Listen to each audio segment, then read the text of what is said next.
ওই জন্য এসুটা রেখে দিচ্ছি।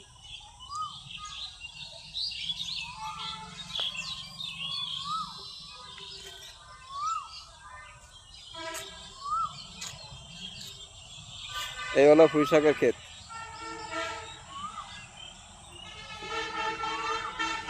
এই হলো বেগুন ঝাড়।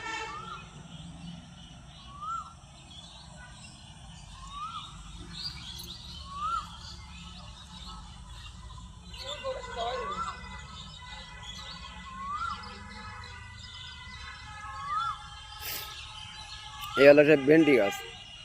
ভেন্ডি গাছের চেহারা দেখলে মানুষ পাগল হয়ে যাবে।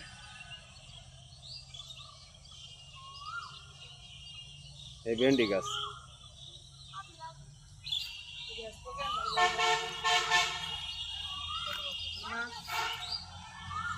এ হলো ভেন্ডি ক্ষেত। এ ভেন্ডি কাটা উঠাইতে হবে কনে। এই হলো বরবটি এবং পুল্লা গাছ। বরবটি গাছে বরবটি ধরছে। এই হলো পুঁই শাক বান উঠাই দিছি, আর ভিতরে আছে ডাঁটা। এই বরবটি, এই যে বরবটি এসে গেছে গাছে। এই যে পুঁই শাক গাছের ডগা, দেখার মতন গাছ। আর এই হলো কলা সিম, বড় সিম বলা যেটা।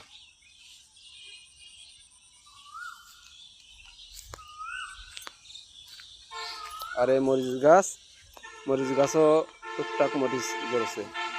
আর এই জায়গায় আবার ডাঁটার দানা দেওয়া গজায় গেছে। এই যে এই যে পুঁই শাক বান উঠাই দিছি। একটা পাতাও আছে কমপক্ষে 10 ইঞ্চি চওড়া।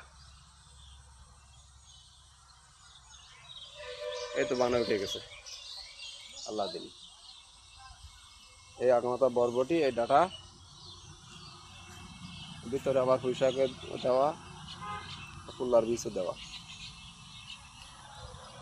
এই যে পুঁই শাক বানা উঠে দিছি। পুঁই শাক আবার দানাও এসে গেছে। এই হলো ডাঁটা, আগের দেওয়া সেই ডাঁটা।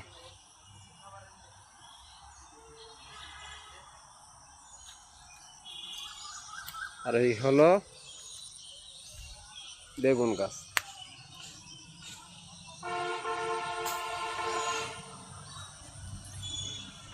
এবং